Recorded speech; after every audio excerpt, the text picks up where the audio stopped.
What's going on, inmates of the asylum? This is Dr. Six here. And I'm Scotty Pockets. Scotty Pockets Gaming coming at you with Chris Six of the Asylum, and we are going to do a Battleground review. Audio Jungle.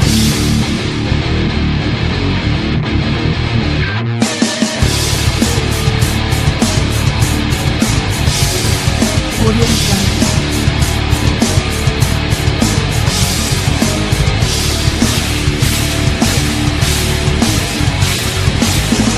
Audio Jungle.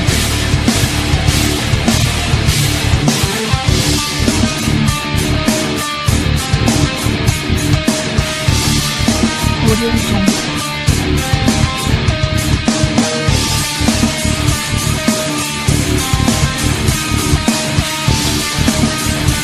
Audio Jungle. All right, this is Dr. Six, and I'm coming at you with the results from the 2016 Battleground show from the network. They had the first match, which was Breezango defeated the Usos in the kickoff show. It was a pretty decent match, pretty fast-paced for the most part. Now, the second match that we had, it was the first match on the card for the main show, was the Divas Tag Team match. And we had Bayley made an appearance with Sasha Banks, and they defeated Dana Brooke and Charlotte. Now, Mr. Pockets, what did you think? Honestly, I think it was a pretty good match. I was surprised about Bayley, as much as you were, probably as excited as you were. I would say it was very, very good. I mean, that bank statement, though, freaking. I know. Like, she had that thing locked. Oh, dude, that thing was locked in intense. And the Bayley thing, dude, I marked like a little school bitch. I mean, I popped almost out of my seat and screamed. It sounded like a little schoolgirl. I mean, I damn near ran around and did the little Enzo and Shane McMahon dance backwards thing through the living room. It was funny. But yeah, I think me and you were texting each other during that time. Oh yeah, dude. All I know is I texted you and I'm like, dude, Bayley. You're like, I know. Well, that match was really good though. I mean, in my opinion, it was probably one of the ones I was anticipating the most, besides the main card match. But I was shocked, kind of, on the fact that Bayley appeared, but in a way I wasn't, because it had been rumored for a while. So, I mean, another thing is, that clutch kick, that freaking baseball kick. Oh, dude, yeah, that was clutch right there. That pretty much that's what set the ground for that whole match. Oh, I know. The rest of the match. Oh, definitely. And the fact that, Bayley jumping over from being in NXT shows of only having like 5, 10, 12,000 fans, and getting a hell of a lot more fans and a lot bigger pop going to the main show. I mean, the butterflies are intense at them shows, and she powered through it pretty good for being her first, live show on the main roster. Oh, yeah. The next match that we end up having was the Wyatt family defeating the New Day, which was it was a good end to the New Day and Wyatt family feud. I know the Wyatt family's been broken up, different brands and everything, but it was a really decent match for the end. That Sister Abigail's last kiss was impressive at the end. What did you think, Scott? Completely agree. I mean, I think it's a pretty prestigious move as it is. So I mean, that move speaks for itself. Oh, I know. And I like the fact that WWE is finally getting back to pushing Bray Wyatt, because there's been a while there that he was pushing the other guys from the Wyatt family, and he kind of stood off on the sidelines. There for I'd say about 6 months or so, he stood off on the sidelines, really not doing anything, and leaving it up to the other guys, the family. So it's nice to see that WWE is giving them that push again. Oh, yeah, sure. Yeah, I think it's a lot better than the Make Darren Young Great. Better push than that. Now, the next match that we end up having was the Rusev defeating Zack Ryder. Also had an appearance from Mojo Rawley from NXT. He ended up making it to the draft here recently to SmackDown, wasn't it? Yeah, it was SmackDown. Yeah, and so now we have the hype man from NXT, Mr. Mojo Rawley, on the main roster. I know I don't know too much about this guy. I just kind of started watching Breaking Ground here recently. I know I'm way behind on this shit, but I started watching Breaking Ground recently and kind of discovered him. I know he's a hype man, and I know the guy is going to give himself a heart attack, a stroke, or an aneurysm before the night's over, as hyped as this dude is. And I know the fact that this guy parties, he drinks, so he's probably going to blow his heart out one of these days. He'll be the next Ultimate Warrior, probably. Hate to say that. I will say this, apart from, about Mojo Rawley, like the match, like Zack Ryder, he surprised me tonight. To be honest, like he did. He definitely put in work. Oh yeah, I mean, he lost, but Oh, dude, look at how long that accolade was locked in, man. Oh yeah, he had to bend back just to get it to work. Mm-hmm. I still think it's really fucked up how WWE took the accolade, which was originally called the Camel Clutch, and just renamed it just to fit him. I mean, I thought it would have been still a useful name of calling it the Camel Clutch, but hell, WWE, remarket, rebrand everything. Well, you also got to think of it this way, at least from, an example to that, the RKO is basically a more glorified Stone Cold Stunner. It is. It's got more momentum to it compared to the Stunner is just a straight down drop, where the RKO kind of, it's like the Bulldog, it's that pull move, that momentum move, and I think it's more effective, honestly, than the Stunner. I honestly do, but it's a decent move though. It's one of my top finishers for wrestlers. Definitely.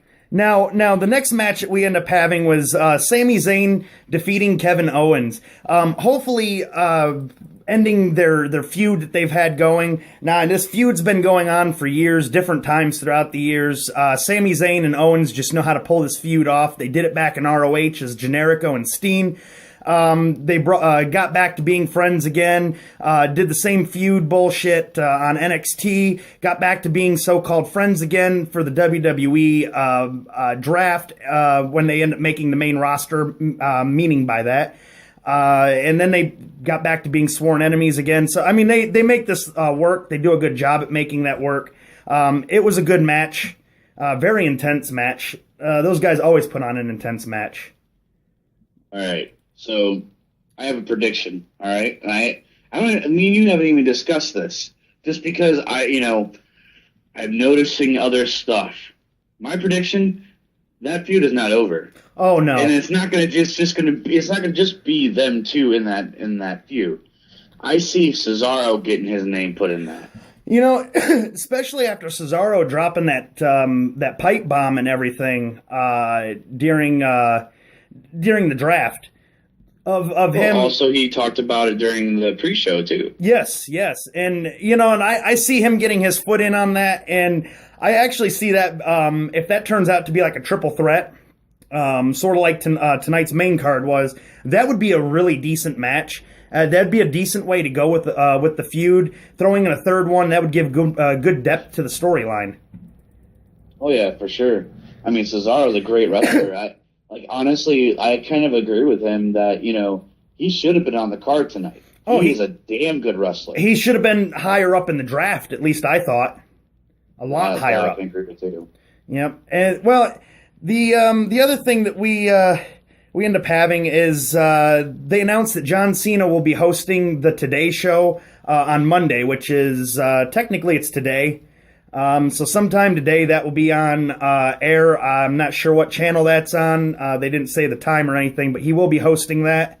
And then we had the John Cena, Enzo, and Cass versus The Club.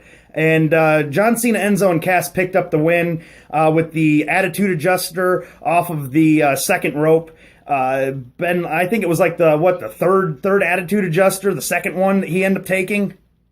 Oh, yeah. And he dropped him right on his head, and it was an impressive end to the match. I thought that whole match overall. I mean, Enzo, like you and I have talked before, Enzo has really good mic skills. He knows how to work the hell out of a crowd. Oh yeah. Now, the next match that we end up having on the card was Natalya defeating Becky Lynch. I don't know if that's ending that feud or whatnot. I actually didn't get to watch that match, so I have really no opinions on that. But Natty did defeat Becky Lynch. And in all respects, I know that they should push Natty just slightly because everybody knew her as, with TJ and Cesaro and that whole tag team. I mean, she's a singles now. She's not part of them anymore. She's by herself. WWE needs to give her the push that she deserves. Same with Becky Lynch. They need to stop having her losing matches as much as they are, though. Beyond that, that's my only thought on that. I mean, what I've seen, honestly, I think they should have stayed. They should have kept the whole tag team going for a little bit. Oh yeah. Oh, I know. But TJ got hurt. He got injured. He hasn't been back since the injury. I don't think he'll ever recover. I don't think he'll ever be back. So that's kind of what put the end to it. Is that massive neck injury that he ended up sustaining. Well, I meant Becky Lynch and Natalya. Oh yeah. That would have been pretty decent though to have them two teaming together for a while because I mean they both kind of been shit on by the WWE at some point. So I should give more of a reason. Right, I know. Well, the next match that we end up having was The Miz versus Darren Young. The Miz had his wife Maurice out there. Darren Young had his life coach Bob Backlund out there. The match turned into a no contest. It turned into a downright fucking fiasco of laughs. That's all I know is Bob Backlund's old ass trying to rip his shirt off like Hollywood Hogan. It looked fucking goofy with that suspenders on. His shirt wouldn't go anywhere. Yeah, it definitely backfired on them. I mean, honestly... He got bitch smacked by Maurice, though. I mean, how fucked up can you be to get bitch smacked by Maurice and knocked on your ass? Well, Chris, you gotta take into account that, he is an older man. He looks decrepit. He does look decrepit, I'm sorry. He looks big. Say? He looks big with that shirt on, Like, I thought, oh, man, this guy's going to rip out of it, and he's going to look like the fucking Hulk when he comes out of this shirt. Instead, I look at him, I'm like, oh, my God, the guy is sagging. Man, he's like another year away from having a freaking cane. What can you say? Yeah, I know. Well, I think he's already hunched over like he's got a cane. So, what can you say? All I know is his tits was sagging so bad I was kind of expecting Maurice to hand him her bra. But I'm not. I don't want to take away from the match. Like, I mean, for the most part. The match was entertaining. Was pretty good. It was pretty good. It was entertaining, even at the fact that seeing Darren Young explode like that at the end. I know he shoved a ref. Putting his hands on a ref is an automatic fine. How much I'm not really sure, but that is an automatic fine for him laying hands on an official. But that right there is not going into what Backlund's trying to produce. He's trying to produce an American hero, a good idol. I know the point that he was trying to make of, don't disrespect a man of his legacy like they were. But the fact of him laying hands on the official, I thought that was really, really fucked up at the end. He should not have done that. Yeah, but the thing is, freaking...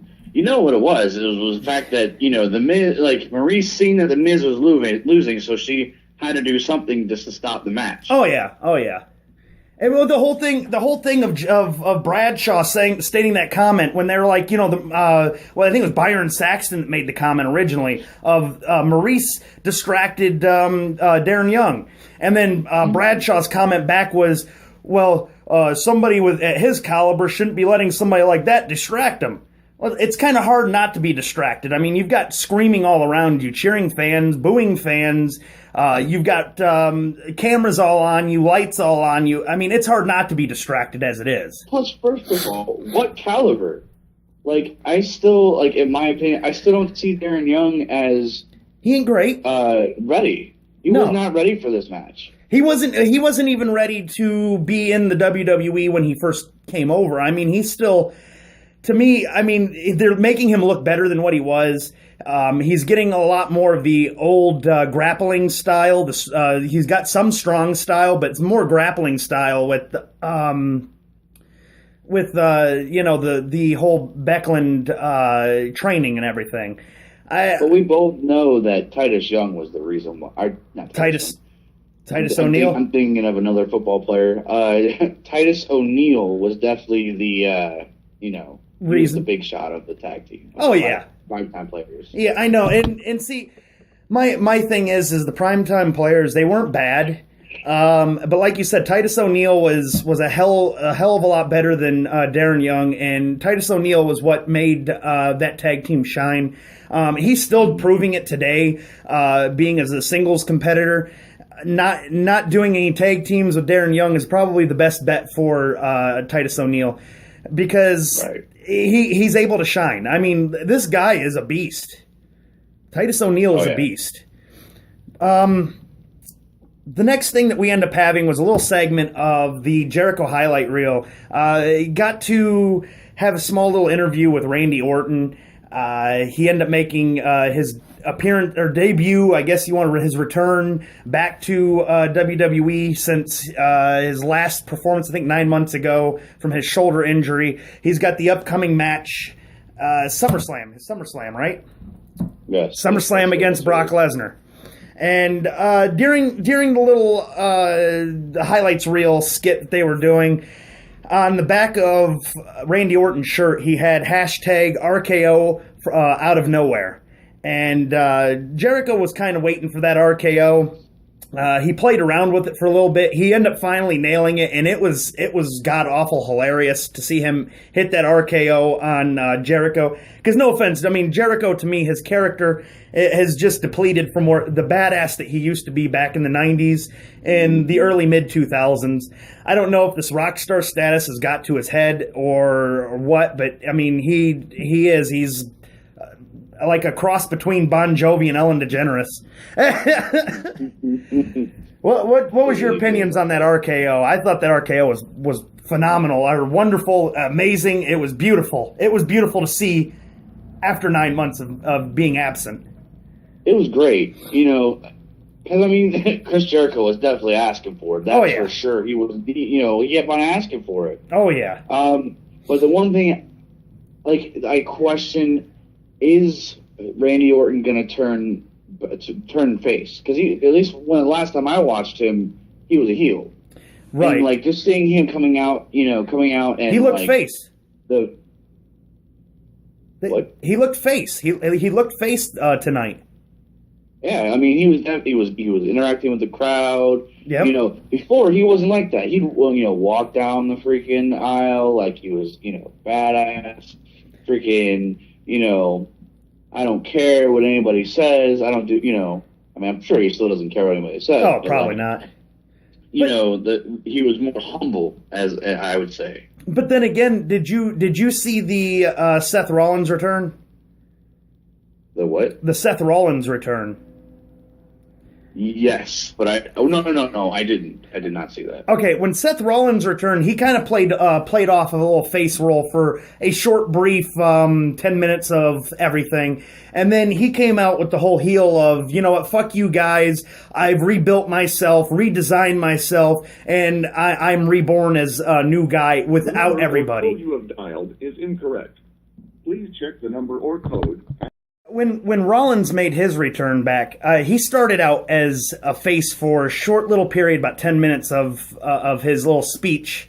And by the end of that 10 minutes, he pretty much gave the crowd a big fuck you, a big middle finger, saying, I've rebuilt myself, redesigned myself, and I'm reborn of this guy, without all of your guys' help. I did this on my own. So, he kind of did the same thing that Randy Orton started doing. I don't know if he will turn face or if he will stay as a heel. I have a feeling that they might turn him face because of Brock Lesnar's kind of already, in a way, a heel. So, got to get a face and a heel against each other for SummerSlam.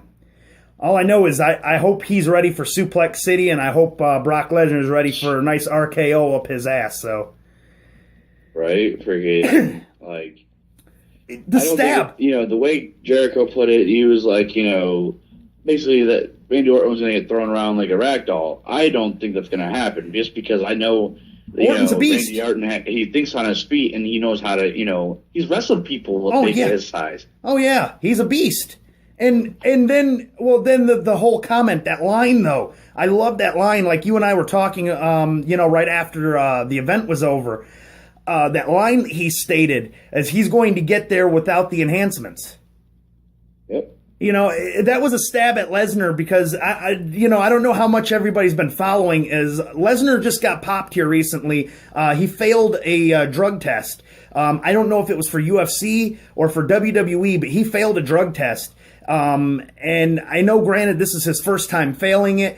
But still, he's had issues in the past. He's had issues with steroids in the past. He's had issues with painkillers and alcohol in the past. Hell, he said half of his career he don't even really remember. In interviews, he stated this because of him being so fucked up on drugs and alcohol at the time, just to numb the pain that his body was in. So, he don't even remember most of his career anyways. So who knows? Who fucking knows? Well, now the one that the match that everybody had been anticipating is the main card match, our closing match, and it was the main event. It was the Dean Ambrose, Seth Rollins, and Roman Reigns triple threat match. Dean Ambrose picked up the win. Everybody was waiting for this match for anticipation to see where the title would actually, if they would change brands or not. Because if Rollins or Reigns end up winning this, the title would end up going over to Raw. SmackDown did get to keep the title. So it's good for SmackDown, bad for Raw. I didn't really think, honestly, that they were going to give it to Roman Reigns after the whole bullshit he had of him testing dirty and him being out for the 30 days. I think if he wouldn't have fucked up there, I'm sure he probably would have got the title back. But being that he fucked up, I think WWE is trying to make him work his way back up the chain again. What do you think? Honestly, the whole match was like, wow. Like, it had that poppy wow factor. Like, I mean, like, it was just intense the whole time. Everybody popped at the end. Oh, yeah. Everybody popped. It was going crazy. Well, and then you had Daniel Bryan and Shane McMahon, Stephanie McMahon, and Mick Foley out there supporting both of their brands, supporting their superstars, standing in their corner. And the match, though, I mean, for being a triple threat match, there's a no disqualification, no count out anywhere. This damn match went all over the arena.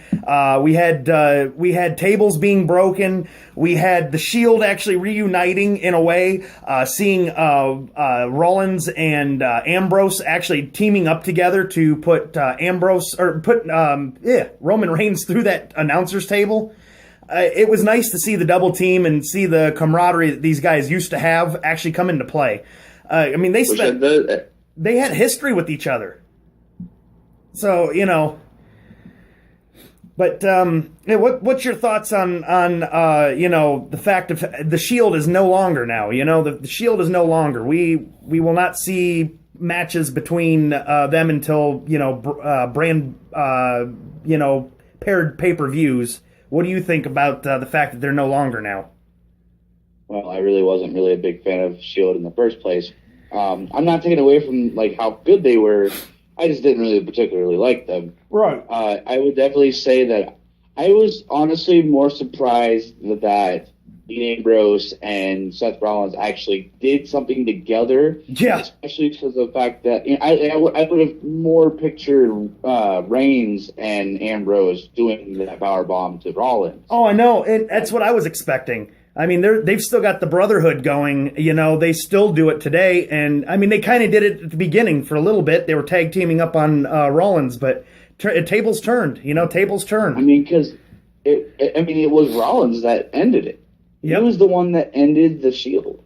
So you would think that, since people were saying that, Reigns and, Ambrose were good, still buddy, that they would just taking Rollins out the game and then, just single it out to them, just them two. But see, in all honesty, I think that's how WWE planned it to go.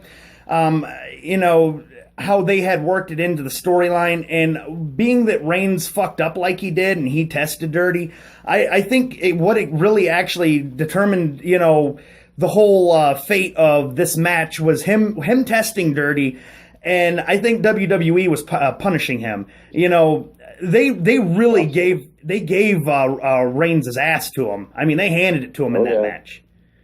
So, He gave them a hell of a fight, though. Oh, yeah. But did you hear the crowd reaction to him? They booed the shit out of him. Everything that he did, they booed him left and right. But, that's what you get when you got a WWE crowd. WWE crowd is so fickle because, Vince McMahon has done this many times. He's done this with many different wrestlers coming back. Tried to pump them up and get the crowd behind him, and the crowd will not support him anymore. Once they make that mistake, their career is pretty much down the shitter, and I think Roman Reigns' career is down the shitter, and I honestly don't think that he'll ever be able to pull it back out. I mean, he'll still be a competitor, but I don't think he'll actually have a chance for another title. No. Another heavyweight title. No, probably not for another heavyweight title, but he's already had, 3 of them? Tonight, if he would have won, it would have been his 4th one to bring it home to Raw. But in all actuality, I am glad that Dean Ambrose won it, because Dean Ambrose really does deserve it. It would have been nice to see Rollins with the gold around his waist for a period, but, it's nice to see that SmackDown did get to keep the heavyweight title. Oh, yeah, for sure. Well, final thoughts on the event. I honestly thought the event was a lot better than what I expected. I wasn't really anticipating this event. I was anticipating to see where the titles actually stayed and what brand. Beyond that, I really wasn't looking forward to this, but it turned out a lot better than what I expected. There was a lot of popping moments, a lot of moments I actually marked out like a little girl. So especially that the Divas Tag Team Championship, or Divas Tag Team match, not championship match. That kind of made me pop seeing Bayley. I think Bayley deserved to be in the WWE more so than Nia Jax and Eva Marie. So it was nice to see her there actually in a match. Overall, I think out of a 5-star, I'd probably give this pay-per-view maybe a 3.8. The reason being is I still think there could have been more of a surprise element to some of this, because people already knew about half of what was going to happen. I mean, people had already kind of predicted it and already had rumored what was going to happen. But, I give it a 3.8, and that's honestly better than some of the events that's happened recently. What do you think, bro? Well, first of all, you forgot about one of the biggest matches of the night, which I will recap if you don't mind if I do, which is the John Cena, Big Cass, and Enzo versus the club match, which was amazing. Oh, it was. I mentioned that match, but I think we talked through that one pretty quick. But I did mention that match. That match though was great. The mic skills of Enzo is just outstanding. Amazing. I know. The Styles Clash, though, seeing him do the Styles Clash to John Cena, who's like fucking 4 times the size of little AJ Styles, like John Cena's a meaty boy. And for him to pick him up and Styles Clash him is just impressive every time. Oh, yeah. Just like that Kevin Owens powerbomb, the pop-up powerbomb, that's impressive to see him be able to pop-up powerbomb Cena. Just seeing Sami Zayn do, what he's done to people his size, bigger, Kevin Owens. Look what he did tonight with the whole Owens. He's flipped around Owens like nothing. I mean, I was quite surprised to see some of the moves he pulled off. Oh, yeah, for sure. But, yeah, this whole event, the whole event was pretty decent, though. You thought the event was pretty good, right? Honestly, I think I have a higher rating than you do. I would say out of 5, I would give it at least a 4. Okay. That's respectable. I respect that because it was a highlighting pay-per-view. The fact that we even had commentators from around the world there tonight. We had Russia, Japan, because Japan just got signed in. And they're part of the marketing for WWE, so they had the Japanese commentators, which Funaki,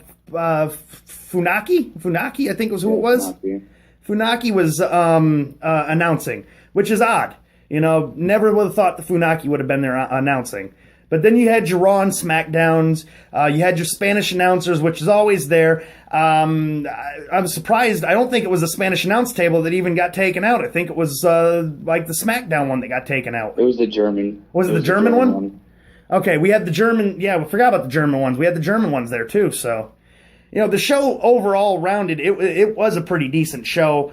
Broadcasting in all the areas that they were. The promotion for the show was really good. Did get annoyed with the theme song a bunch though. That theme song pissed me off every time you turned on. Dude, every time you turned on anything for the network, that theme song was right there. It played during commercial breaks and all that. I think when WWE does multiple theme songs for shows, like they had Skillet on there also, I think they need to do at least 2 commercials or so using the different theme songs. That way you get more of a variety. That way it just isn't so monotonous.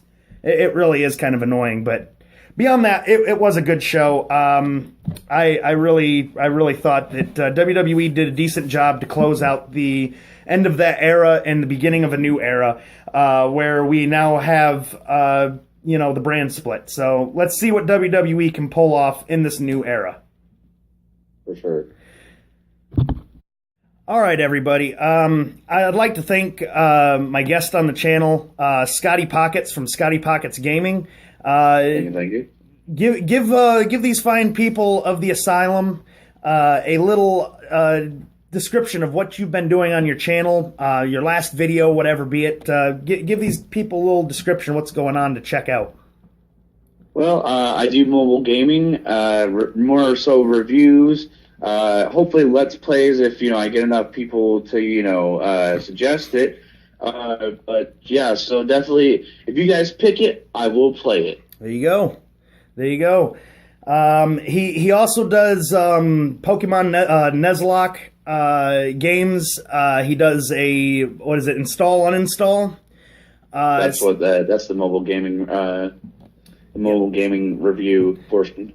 So check that out, everybody. I'll have a link in the description below. Also, his link to his channel is in my what is that? The feature channel. Yeah, feature channels.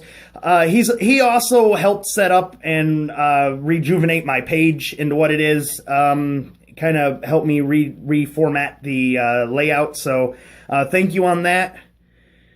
No problem, man. But I've known this guy for years. He's more like a brother than a friend. But we've known each other for fucking 14 years.